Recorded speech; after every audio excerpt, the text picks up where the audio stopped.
Creativity in terms of leadership, as I mentioned, this is an area that I've been focusing on a lot lately. I would make two suggestions. One, I believe that when we train students to be deliberately creative, at the very same time, we are doing some important things with respect to developing their leadership skills. I think there's tremendous overlap in creativity training and leadership development. The second point that I would make, more and more creative thinking is viewed as a core leadership competence. From Michael Fullan, University of Toronto. He says that leadership is needed for problems that do not have easy answers. The big problems of the day are complex, rife with paradoxes and dilemmas. For these problems, there are no once and for all answers. Going to Michael Mumford's work out of University of Oklahoma and his longitudinal research with leaders in the armed forces and other data sets, he suggests that there are three qualities of problems that leaders face. He calls them complex social problems. He says that leaders come up against problems that are ill-defined, meaning there's no single solution path, no right or wrong answer. Thus, the solution has to be discovered. It has to be invented. It's not in the book.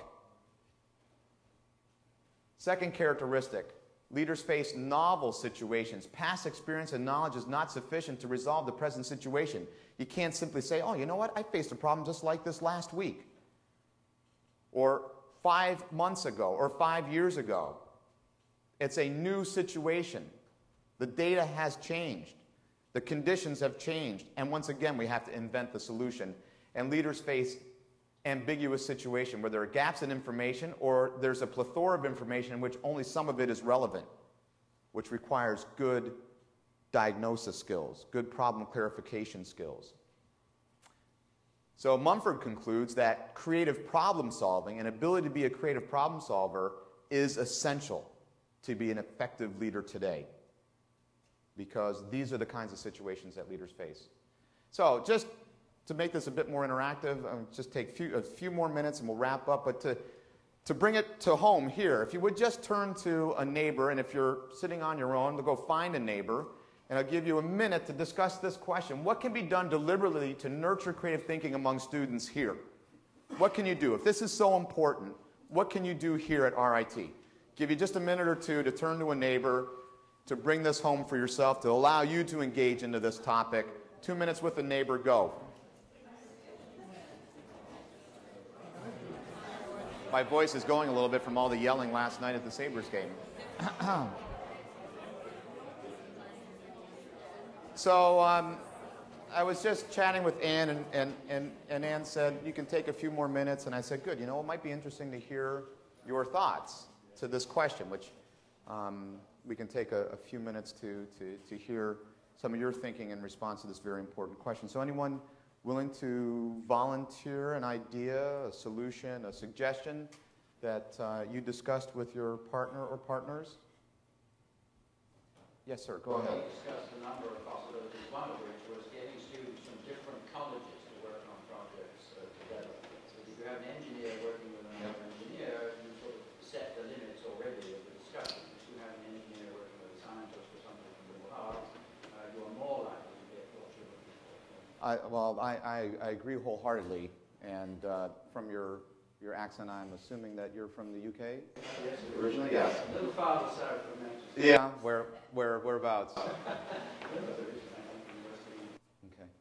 Well, the reason why I mentioned that is because I think you're right on target, and there's a researcher at Aston Business School. His name's Michael West, who's done fantastic research in this area that you're just talking about. And he's followed teams, and he looks at their ability to produce innovation over time. And one of the characteristics that he finds is cross-disciplinary teams, cross-functional teams, because of the exact reason that you just referred to. So your intuition on that is 100% on, 100% on. So thanks. Yeah, I had the novel experience of being in a field that didn't exist. So in that field, which was actually the development of computer graphics and animation, when computer science was not a field yet. Okay. And so we had people who were musicians, we had people that were architects, we had people that were electrical engineers, all coming together with that particular emphasis and design of this movement. The other thing too is this has to go back when I was a grad student. When I was a grad student, in the School of Fine Arts in drawing and painting, but I always wanted to explore acting. So fortunately, they brought up a thing where I wouldn't be given a course evaluation for it. In other words, it would be just total pass-fail. So that allowed me to explore stuff that I wouldn't normally do. If I felt safe under those conditions. Well, you're talking exactly about the environment, which I was referring to before, and also I mentioned extrinsic versus intrinsic motivation. By giving you the room, by taking away, I'm going to fail if I don't get the A grade or the B grade, it allowed you to tap into what was intrinsically interesting to you. What was ironic about it is that the instructor gave me A in class, and I was supposed to get B or I didn't tell him. So the extrinsics ultimately, Let's take one more example. These are really good ideas. Yeah, we'll go over here. Yes, sir. Yeah, I teach. I teach fine arts, and teach art history, and so I get to see students from across the campus. One of the things that might be a possibility here, because there's a very strong College of Imaging Arts and Sciences, and there are many programs that are there that would allow for creative problem solving, would be to open up those courses to non-program students, and it would seem to be sort of a very easy solution to allow engineers into fine art programs, without, again, maybe the solution of pass-fail, but to open them up to a different kind of thinking. Yeah. It makes a lot of sense, and one of my frustrations at Buffalo State, we offer the Master of Science degree in creativity. We also have an undergraduate minor in creative studies, so students can take 18 credit hours of courses. Some of the majors, the curricula, are so jam-packed with content and courses. Education majors, for example, they can't participate in our minor program. They don't have the flexibility in terms of their curricular structure, which is a pity. So sometimes we're not just, the structures that we've created don't allow us to do that. So let me close then by sharing two things with you. This comes from the SCANS report again, the Secretary of the Labor Department sponsored back in the 90s. At the conclusion of this report, they make three suggestions to three different bodies. Parents, he says, parents must understand that these competencies, talking about the skill sets that I referred to earlier, in particular process skills like creative thinking, they should insist that their children master these skills. In terms of employers, they say that employers must design their organizational policies and practices to ensure that they are hiring and developing these skills. And the imperative for us in higher education, it was suggested in the SCANS report that educational institutions must teach these skills.